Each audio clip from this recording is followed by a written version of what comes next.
हरे कृष्णा। जय श्री हरि। ओम नमः शिवाय। प्रिय भक्तजनों, आज बृहस्पतिवार के दिन आप बृहस्पति देव की बड़ी ही दुर्लभ कथा सुनेंगे। इस कथा को सुनने से भक्तों की सभी मनोकामनाएं भगवान बृहस्पति देव की कृपा से पूर्ण हो जाती हैं। तो आइए बड़ी ही श्रद्धा और प्रसन्नचित मन से इस कथा को सुनते हैं।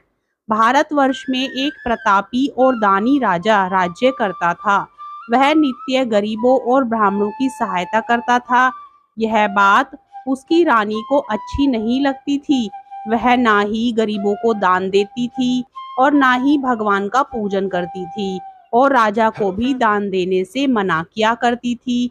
एक दिन राजा शिकार खेलने वन को गए हुए थे, तो रानी महल में अकेली थी। उसी समय बृहस्पति देव साधु वेश में राजा के महल में भिक्षा लेने के लिए गए और भिक्षा मांगी, तो रानी ने भिक्षा देने से इनकार कर दिया और कहा, हे साधु महाराज, मैं तो दान पुण्य से तंग आ गई हूँ।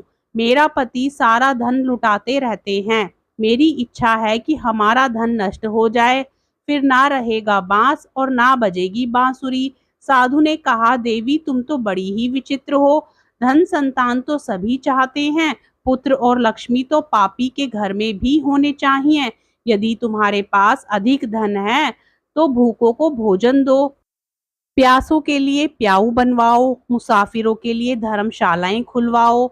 जो निर्धन अपनी कुंवारी कन्याओं का विवाह नहीं कर सकते, उनका विवाह करा दो। ऐसे और कई काम हैं जिनके करने से तुम्हारा यश लोक और परलोक में फैलेगा।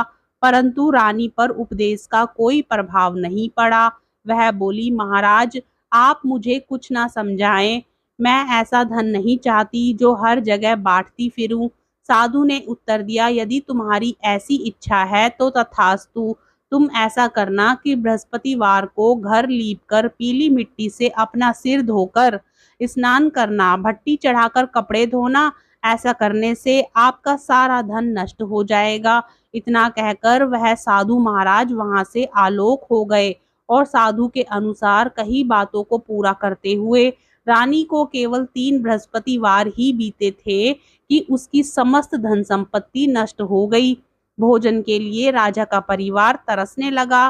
तब एक दिन राजा ने रानी से बोला कि हे रानी, तुम यहीं रहो, मैं दूसरे देश को जाता हूँ, क्योंकि यहाँ पर सभी लोग मुझे जानते हैं, इसलिए मैं कोई छोटा कार्य नहीं कर सकता। ऐसा कहकर राजा परदेश चला गया। वहां वह जंगल से लकड़ी काट कर लाता और शहर में बेचता था। इस तरह वह अपना जीवन व्यतीत करने लगा। इधर राजा के परदेश जाते ही रानी और दासी दुखी रहने लगी।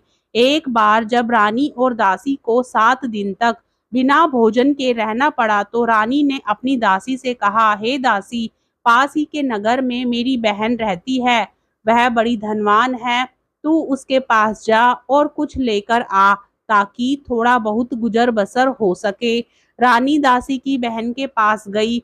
उस दिन गुरुवार था और रानी की बहन उस समय बृहस्पतिवार व्रत की कथा सुन रही थी। दासी ने रानी की बहन को अपनी रानी का संदेश दिया, लेकिन रानी की बड़ी बहन ने कोई उत्तर नहीं दिया। जब दासी को रानी की बहन से कोई उत्तर नहीं मिला, तो वह बहुत दुखी हुई और उसे क्रोध भी आया। दासी ने वापस आकर रानी को सारी बात बता दी। सुनकर रानी ने अपने भाग्य को कोसा। उधर रानी की बहन ने सोचा कि मेरी बहन की दासी आई थी, परंतु मैं उससे नहीं बोली, इससे वह बहुत दुखी हुई होगी। कथा सुनकर और पूजन समाप्त करके वह अपनी बहन के घर आई और कहने लगी, हे बहन, मैं बृहस्पतिवार का व्रत कर रही थी। तुम्हारी दासी मेरे घर आई थी, परंतु जब तक कथा होती है तब तक ना तो उठते हैं और ना ही बोलते हैं, इसलिए मैं नहीं बोली। कहो दासी क्यों गई थी? रानी बोली, बहन तुमसे क्या छिपाऊं, हमारे घर में खाने तक को अनाज नहीं था। ऐसे कहते कहते रानी की आंखें भर आई। उसने दासी समेत पिछले 7 दिनों से भूखे रहने की बात अपनी बहन को विस्तार पूर्वक सुना दी। रानी की बहन बोली, देखो बहन, भगवान बृहस्पति सबकी मनोकामना को पूर्ण करते हैं। देखो शायद तुम्हारे घर में अनाज रखा हो। पहले तो रानी को विश्वास नहीं हुआ। पर बहन के आग्रह करने पर उसने अपनी दासी को अंदर भेजा तो उसे सचमुच अनाज से भरा एक घड़ा मिल गया। यह देखकर दासी को बड़ी हैरानी हुई। दासी रानी से कहने लगी, हे रानी, जब हमको भोजन नहीं मिलता तो हम व्रत ही तो करते हैं, इसलिए क्यों ना इनसे व्रत और व्रत की कथा विधि पूछ ली जाए ताकि हम भी व्रत कर सकें। तब रानी ने अपनी बहन से बृहस्पतिवार व्रत के बारे में पूछा। उसकी बहन ने बताया, बृहस्पतिवार के व्रत में चने की दाल और मुनक्का से विष्णु भगवान का केले की जड़ में पूजन करें तथा दीपक जलाएं, व्रत कथा सुने और पीला भोजन ही करें। इससे बृहस्पति देव प्रसन्न होते हैं। और व्रत और पूजन बताकर रानी की बहन अपने घर को लौट गई। 7 दिन के बाद जब गुरुवार आया तो रानी और दासी ने व्रत रखा। घुड़साल में जाकर चना और गुड़ लेकर आई, फिर उससे केले की जड़ तथा विष्णु भगवान का पूजन किया। अब पीला भोजन कहाँ से आए, इस बात को लेकर दोनों बहुत दुखी थी। चूंकि उन्होंने व्रत रखा था इसलिए बृहस्पति देव उनसे प्रसन्न थे, इसलिए वे एक साधारण व्यक्ति का रूप धारण करके 2 थालों में पीला भोजन दासी को दे गए। भोजन पाकर दासी बहुत प्रसन्न हुई और फिर रानी के साथ मिलकर भोजन ग्रहण किया। उसके बाद वे सभी गुरुवार को व्रत और पूजन करने लगी। बृहस्पति भगवान की कृपा से उनके पास फिर से धन संपत्ति आ गई, परंतु रानी फिर से पहले की तरह आलस्य करने लगी। तब दासी बोली, देखो रानी, तुम पहले भी इस प्रकार आलस्य करती थी, तुम्हें धन रखने में कष्ट होता था, इस कारण सभी धन नष्ट हो गया, और अब जब भगवान बृहस्पति की कृपा से धन मिला है तो तुम्हें फिर से आलस्य होता है। रानी को समझाते हुए दासी कहती है कि बड़ी मुसीबतों के बाद हमने यह धन पाया है, इसलिए हमें दान पुण्य करना चाहिए, भूखे मनुष्यों को भोजन कराना चाहिए और धन को शुभ कार्यों में खर्च करना चाहिए, जिससे तुम्हारे कुल का यश बढ़ेगा, स्वर्ग की प्राप्ति होगी और पितृ प्रसन्न होंगे। दासी की बात मानकर रानी अपना धन शुभ कार्यों में खर्च करने लगी, जिससे पूरे नगर में उसका यश फैलने लगा। उधर एक दिन राजा दुखी होकर जंगल में एक पेड़ के नीचे आसन जमाकर बैठ गया। वह अपनी दशा को याद करके व्याकुल होने लगा। बृहस्पतिवार का दिन था। एकाएक उसने देखा कि निर्जन वन में एक साधु प्रकट हुए। वह साधु वेश में स्वयं बृहस्पति देवता थे। लकड़हारे के सामने आकर बोले, हे लकड़हारे, इस सुनसान जंगल में तू इतना चिंता मग्न क्यों बैठा है? लकड़हारे ने दोनों हाथ जोड़कर प्रणाम किया और उत्तर दिया, महात्मा जी, आप सब कुछ जानते हैं, मैं क्या कहूँ। यह कहकर रोने लगा और साधु को अपनी आत्मकथा सुनाई। महात्मा जी ने कहा, तुम्हारी स्त्री ने बृहस्पतिवार के दिन बृहस्पति भगवान का निरादर किया है, जिसके कारण रुष्ट होकर उन्होंने तुम्हारी यह दशा कर दी। अब तुम चिंता को दूर करके मेरे कहने पर चलो तो तुम्हारे सब कष्ट दूर हो जाएंगे और भगवान पहले से भी अधिक संपत्ति देंगे। तुम बृहस्पतिवार के दिन कथा किया करो, 2 पैसे के चने मुनक्का लाकर उसका प्रसाद बनाओ और शुद्ध जल से लोटे में शक्कर मिलाकर अमृत तैयार करो। कथा के पश्चात अपने सारे परिवार और सुनने वाले प्रेमियों में अमृत व प्रसाद को बांटकर खुद भी ग्रहण करो। ऐसा करने से भगवान तुम्हारी सब मनोकामनाएं पूरी करेंगे। साधु के ऐसे वचन सुनकर लकड़हारा बोला, हे प्रभु, मुझे लकड़ी बेचकर इतना पैसा नहीं मिलता जिससे भोजन के उपरांत कुछ बचा सकूं। मैंने रात्रि में अपनी स्त्री को व्याकुल देखा है। मेरे पास कुछ भी नहीं जिससे मैं उसकी खबर मंगा सकूं, और फिर मैं बृहस्पति देव की क्या कहानी सुनूं, मुझको तो कुछ भी मालूम नहीं है। साधु ने कहा, हे लकड़हारे, तुम किसी बात की चिंता मत करो। बृहस्पतिवार के दिन तुम रोजाना की तरह लकड़ियां लेकर शहर को जाओ। तुमको रोज से दुगना धन प्राप्त होगा, जिससे तुम भली भांति भोजन कर लोगे और बृहस्पति देव की पूजा का सामान भी आ जाएगा। बृहस्पति देव की कथा इस प्रकार है, सुनो। प्राचीन काल में एक ब्राह्मण रहता था। वह बहुत निर्धन था, उसकी कोई संतान नहीं थी। उसकी स्त्री बहुत मलिन के साथ रहती थी। वह स्नान नहीं करती थी, किसी देवता का पूजन नहीं करती थी। इससे ब्राह्मण देवता बड़े दुखी थे। बेचारे बहुत कुछ कहते थे, किंतु उसका कुछ परिणाम नहीं निकला। भगवान की कृपा से ब्राह्मण की स्त्री के कन्या रूपी रत्न पैदा हुआ। कन्या बड़ी होने पर प्रातः स्नान करके विष्णु भगवान का जाप और बृहस्पतिवार का व्रत करने लगी। अपने पूजन पाठ को समाप्त करके विद्यालय जाती तो अपनी मुट्ठी में जौ भर के ले जाती और पाठशाला के मार्ग में डालती जाती। तब ये जौ स्वर्ण के हो जाते तो लौटते समय उनको भी इकट्ठा कर घर ले आती। एक दिन वह बालिका सूप में उस सोने की जौ को फटक कर साफ कर रही थी कि उसके पिता ने देख लिया और कहा, हे बेटी, सोने की जौ के लिए सोने का सूप होना चाहिए। दूसरे दिन बृहस्पतिवार था। इस कन्या ने व्रत रखा और बृहस्पति देव से प्रार्थना करके कहा, मैंने आपकी पूजा सच्चे मन से की है तो मेरे लिए सोने का सूप दे दो। बृहस्पति देव ने उसकी प्रार्थना स्वीकार कर ली। रोजाना की तरह कन्या जौ फैलाती हुई जाने लगी। जब लौटकर जौ बीन रही थी तो बृहस्पति देव की कृपा से सोने का सूप मिला। उसे वह घर ले आई और उसमें जौ साफ करने लगी, परंतु उसकी माँ का वही ढंग रहा। एक दिन की बात है कि वह कन्या सोने के सूप में जौ साफ कर रही थी। उसी समय उस शहर का राजपुत्र वहां से होकर निकला। इस कन्या के रूप और कार्य को देखकर मोहित हो गया तथा अपने घर आकर भोजन तथा जल त्याग कर उदास होकर लेट गया। राजा को इस बात का पता लगा तो अपने प्रधानमंत्री के साथ उसके पास गए और बोले, हे बेटा, तुम्हें किस बात का कष्ट है? किसी ने अपमान किया है अथवा और कोई कारण हो तो जरूर बताओ। सो कहो, मैं वही कार्य करूंगा जिससे तुम्हें प्रसन्नता हो। अपने पिता की राजकुमार ने बातें सुनी तो वह बोला, मुझे आपकी कृपा से किसी बात का दुख नहीं है। किसी ने मेरा अपमान नहीं किया है, परंतु मैं उस लड़की से विवाह करना चाहता हूँ जो सोने के सूप में जो साफ कर रही थी। यह सुनकर राजा आश्चर्य में पड़ा और बोला, हे बेटा, इस तरह की कन्या का पता तुम ही लगाओ, मैं उसके साथ तेरा विवाह अवश्य ही करवा दूंगा। राजकुमार ने उस लड़की के घर का पता बतलाया।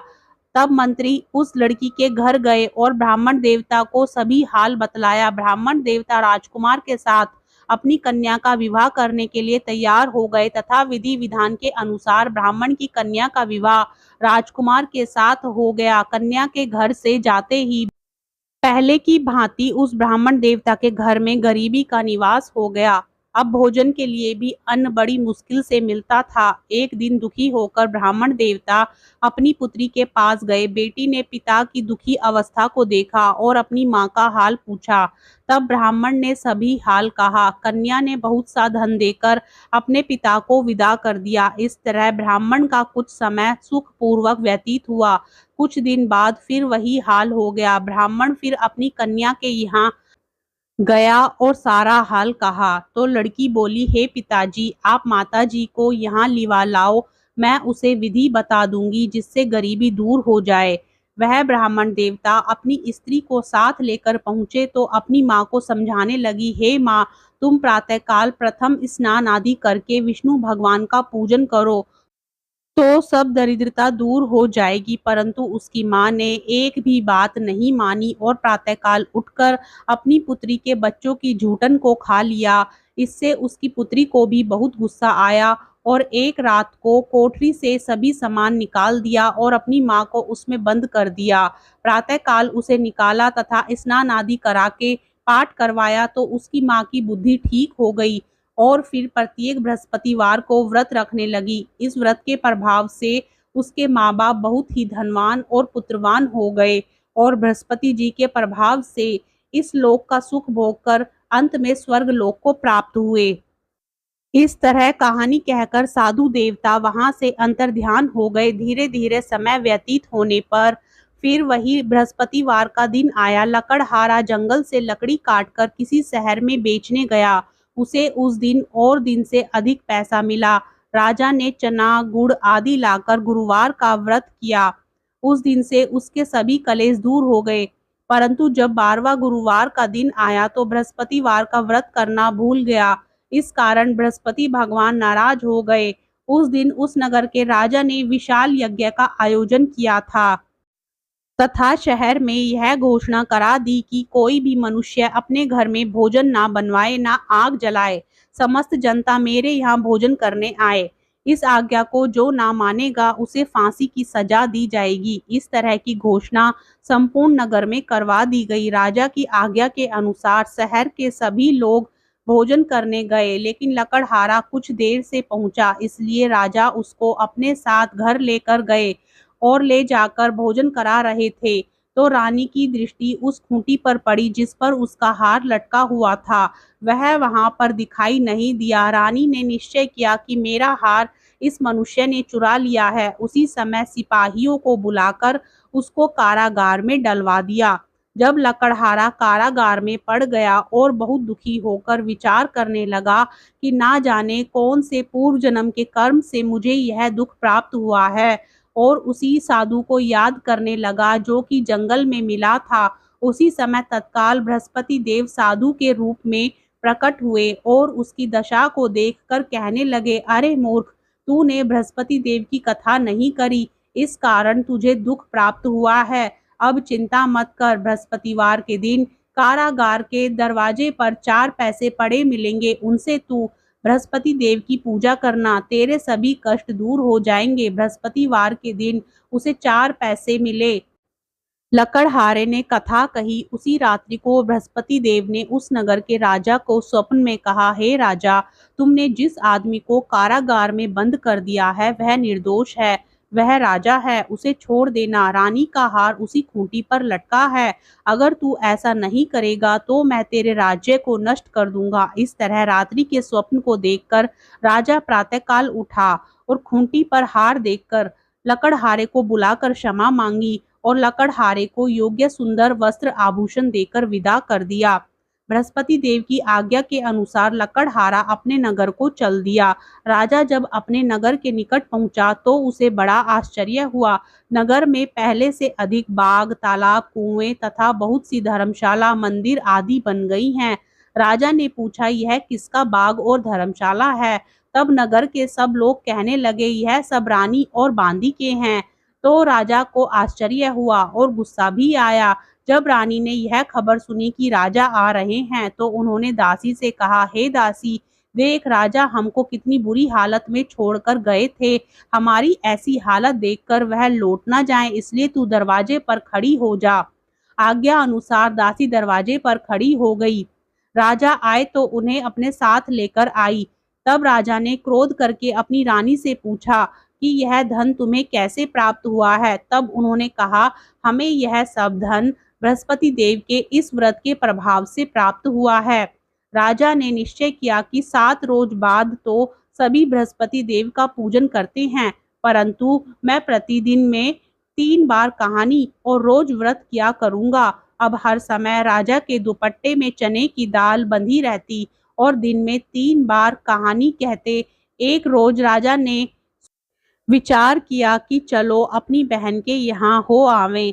इस तरह निश्चय करके राजा घोड़े पर सवार होकर अपनी बहन के यहाँ को चलने लगा। मार्ग में उसने देखा कि कुछ आदमी मुर्दे को लिए जा रहे हैं। उन्हें रोककर राजा कहने लगा, अरे भाइयों, मेरी बृहस्पति देव की कथा सुन लो।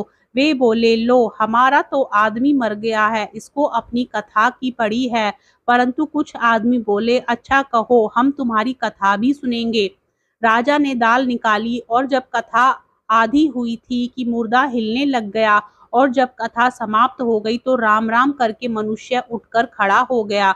आगे मार्ग में उसे किसान खेत में हल चलाता मिला, तो राजा ने उसे देखकर बोला, अरे भैया, तुम मेरी बृहस्पतिवार की कथा सुन लो। किसान बोला, जब तक मैं तेरी कथा सुनूंगा तब तक 4 हरैया जोत लूंगा। जा अपनी कथा किसी और को सुनाना। इस तरह राजा आगे चलने लगा। राजा के हटते ही बैल पछाड़ खाकर गिर गए तथा किसान के पेट में बड़ी जोर का दर्द होने लगा। उस समय उसकी माँ रोटी लेकर आई। उसने जब यह देखा तो अपने पुत्र से सब हाल पूछा और बेटे ने सभी हाल कह दिया। तो बुढ़िया दौड़ी दौड़ी उस घुड़सवार के पास गई और उससे बोली कि मैं तेरी कथा सुनूंगी, तू अपनी कथा मेरे खेत पर चलकर ही कहना। राजा ने बुढ़िया के खेत पर जाकर कथा कही, जिसके सुनते ही वह बैल उठ खड़े हुए तथा किसान के पेट का दर्द भी बंद हो गया। राजा अपनी बहन के घर पहुंचा। बहन ने भाई की खूब मेहमानी की। दूसरे रोज प्रातःकाल राजा जागा तो वह देखने लगा कि सब लोग भोजन कर रहे हैं। राजा ने अपनी बहन से कहा, ऐसा कोई मनुष्य है जिसने भोजन नहीं किया हो? मेरी बृहस्पतिवार की कथा सुन ले। बहन बोली, हे भैया, यह देश ऐसा ही है कि पहले यहाँ लोग भोजन करते हैं, बाद में अन्य काम करते हैं। अगर कोई पड़ोस में हो तो देख आऊं। वह ऐसा कहकर देखने चली गई, परंतु उसे कोई ऐसा व्यक्ति नहीं मिला जिसने भोजन ना किया हो। अतः वह एक कुम्हार के घर गई जिसका लड़का बीमार था। उसे मालूम हुआ कि उनके यहाँ 3 रोज से किसी ने भोजन नहीं किया है। रानी ने अपने भाई की कथा सुनने के लिए कुम्हार से कहा। वह तैयार हो गया। राजा ने जाकर बृहस्पतिवार की कथा कही, जिसको सुनकर उसका लड़का ठीक हो गया। अब तो राजा की प्रशंसा होने लगी। एक रोज राजा ने अपनी बहन से कहा कि हे बहन, हम अपने घर को जाएंगे, तुम भी तैयार हो जाओ। राजा की बहन ने अपनी सास से कहा। सास ने कहा, हाँ चली जा, परंतु अपने लड़कों को मत ले जाना, क्योंकि तेरे भाई की कोई औलाद नहीं है। बहन ने अपने भैया से कहा, हे भैया, मैं तो चलूंगी, पर कोई बालक नहीं जाएगा। राजा बोला, जब कोई बालक नहीं चलेगा तब तुम ही क्या करोगी? बड़े दुखी मन से राजा अपने नगर को लौट आया। राजा ने अपनी रानी से कहा, हम निर्वंशी हैं, हमारा मुंह देखने का धर्म नहीं है, और कुछ भोजन आदि नहीं किया। रानी बोली, हे प्रभु, बृहस्पति देव ने हमें सब कुछ दिया है, वह हमें औलाद अवश्य देंगे। उसी रात को बृहस्पति देव ने राजा से स्वप्न में कहा, हे राजा, उठ, सभी सोच त्याग दे, तेरी रानी गर्भ से है। राजा की यह बात सुनकर बड़ी खुशी हुई। 9वें महीने में उसके गर्भ से एक सुंदर पुत्र पैदा हुआ। तब राजा बोला, हे रानी, स्त्री बिना भोजन के रह सकती है, पर बिना कहे नहीं रह सकती। जब मेरी बहन आए, तुम उससे कुछ मत कहना। रानी ने सुनकर हाँ कर दिया। जब राजा की बहन ने यह शुभ समाचार सुना तो वह बहुत खुश हुई तथा बधाई लेकर अपने भाई के यहाँ आई। तभी रानी ने कहा, घोड़ा चढ़कर तो नहीं आई, गधा चढ़ी आई। राजा की बहन बोली, भाभी, मैं इस प्रकार ना कहती तो तुम्हें औलाद कैसे मिलती? बृहस्पति देव ऐसे ही हैं, जिसकी जैसी मनोकामनाएं होती हैं सभी को पूर्ण करते हैं। जो सद्भावना पूर्वक बृहस्पतिवार का व्रत करता है एवं कथा पढ़ता है अथवा सुनता है, दूसरों को सुनाता है, बृहस्पति देव उसकी सभी मनोकामना पूर्ण करते हैं। बृहस्पति देव उनकी सदैव रक्षा करते हैं। जो संसार में सद्भावना और सच्चे हृदय से बृहस्पति देव का पूजन करते हैं, उनकी सभी मनोकामनाएं उसी प्रकार पूर्ण होती हैं जैसे राजा और रानी ने बृहस्पति देव की कथा का गुणगान किया। उनकी सभी इच्छाएं बृहस्पति देव ने पूर्ण की। मनुष्य को हृदय से उनका मनन करते हुए जयकारा लगाना चाहिए। तो प्रेम से बोलिए, बृहस्पति देव की जय, विष्णु भगवान की जय, समस्त देवी देवताओं की जय। अब आप भगवान बृहस्पति देव की आरती श्रवण कीजिए। ओम जय बृहस्पति देवा, जय बृहस्पति देवा, छिन छिन भोग लगाऊं, कदली फल मेवा। ओम जय बृहस्पति देवा, तुम पूर्ण परमात्मा, तुम अंतर्यामी, जगत पिता जगदीश्वर, तुम सबके स्वामी। ओम जय बृहस्पति देवा, चरणामृत निज निर्मल, सब पातक हरता, स्वामी सब पातक हरता। सकल मनोरथ दायक, कृपा करो भरता। ओम जय बृहस्पति देवा, तन मन धन अर्पण कर, जो जन शरण पड़े, प्रभु प्रकट तब होकर, आकर द्वार खड़े। ओम जय बृहस्पति देवा, दीन दयाल दयानिधि, भक्तन हितकारी, स्वामी भक्तन हितकारी। पाप दोष सब हरता, भव बंधन हारी। ओम जय बृहस्पति देवा, सकल मनोरथ दायक, सब संशय तारो, स्वामी सब संशय तारो। विषय विकार मिटा तन सुखकारी। ओम जय बृहस्पति देवा, जो कोई आरती तेरी प्रेम सहित गावे, ज्येष्ठानंद बंद सो निश्चय वह पावे। ओम जय बृहस्पति देवा। बोलिए श्री बृहस्पति देव भगवान की जय। मित्रों, कथा को सुनने के पश्चात वीडियो को लाइक जरूर करें, चैनल को सब्सक्राइब करें और कमेंट बॉक्स में श्री बृहस्पति देव भगवान की जय जरूर लिखें।